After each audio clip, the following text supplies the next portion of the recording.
di Perpres ini itu ingin menjamin masyarakat yang saat ini kita mempunyai PKM itu mendapatkan perlakuan yang sama ya, yang baik ya, semua peserta BPJS ya.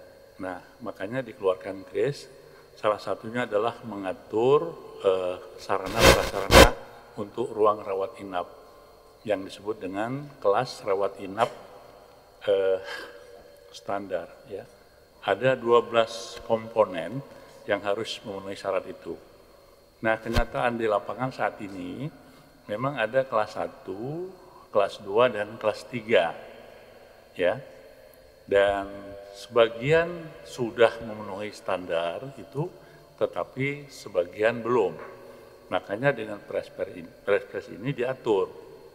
Sebagai contoh gini, masih banyak di rumah sakit itu ada yang di kelas 3 itu ada 5 orang, 6 orang, bahkan ada 8 orang.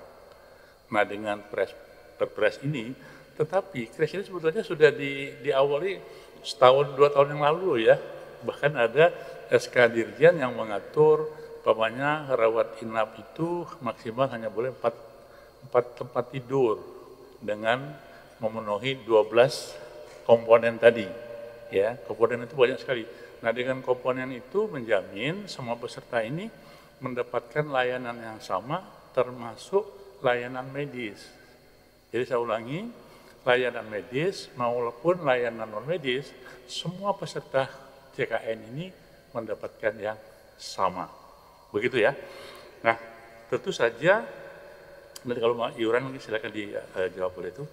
Nah, dengan diumumkan, sebenarnya sudah lama ya kita umumkan bayi ini ya, dan semua rumah sakit berproses dan memang harusnya menyiapkan, karena ini kan tujuan bangsa negara kita untuk rakyat kita ya, dan sebagian sudah berproses. Ini saya sampaikan data ya.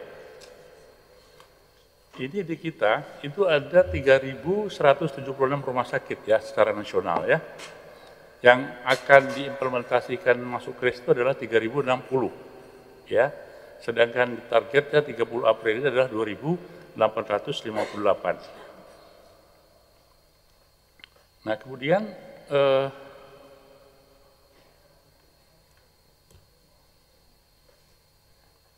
sebentar ya.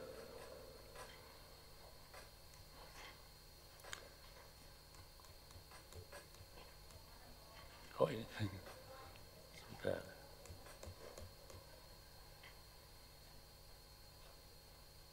Nah ya, jadi di tahun 2023 target rumah sakit yang siap implementasi itu 1.216 targetnya ya.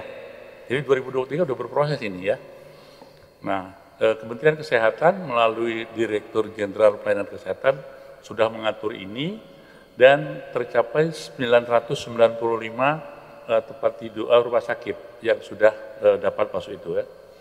Kemudian di tahun 2024 itu ditargetkan 2.432. Tetapi realisasinya sampai dengan 30 April itu 1.053. Nah, nanti di Juni 2025 itu akan kita realisasikan sebanyak 3.057 rumah sakit.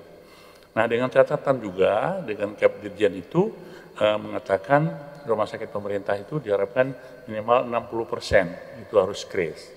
Sedangkan rumah sakit swasta itu adalah 40%. Dan tadi pertanyaannya bagus, kalau setelah KRIS ya, setelah Perpres itu memang kalau dalam implementasinya rawat inap tuh nanti akan ada 2 ya, yaitu kelas rawat inap standar dan non. Artinya di luar itu yaitu rawat inap yang VIP atau eksekutif. Jadi yang KRIS tadi semua untuk pasien BPJS gitu ya. Nah, sekarang bagaimana mengatur rumah sakit yang sudah ada kelas 1, kelas 2 dan kelas 3? Enggak apa-apa. Jadi kelas 1 kan saat ini kan 2 tempat tidur. Ya, karena kan minimal kan 4 ya, atau maksimal 4 kan. Jadi kalau 1 udah oke, enggak masalah. Kelas 2 ada yang 3, juga ada yang 4, aman. Nah, yang kelas 3 ini yang tadinya ada 5, 6, 7 diharapkan maksimal hanya 4. Nah, kenapa hanya 4? Tadi ya, menjamin mutu, menjamin keselamatan, macam-macam. Sehingga masyarakat kita merasa nyaman gitu. Nah, memang beberapa masalah di lapangan terkendala. Ini perlu dukungan, ya saya kira itu memang untuk rumah sakit pemerintah, terutama Kementerian Kesehatan, ya mengatur sendiri karena dia BLU, rumah sakit RSUD saya kira juga begitu, pemerintah daerah, saya kira siapa lagi yang mendukung kalau bukan dari pemerintah daerah. Rumah sakit TNI Polri juga harus begitu. Jadi kita semua rumah sakit harus mengarah ke sana. Nah untuk rumah sakit swasta, ya tadi 40% ya.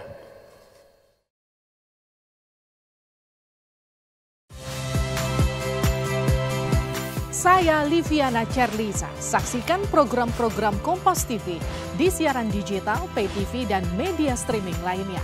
Kompas TV, independen, terpercaya.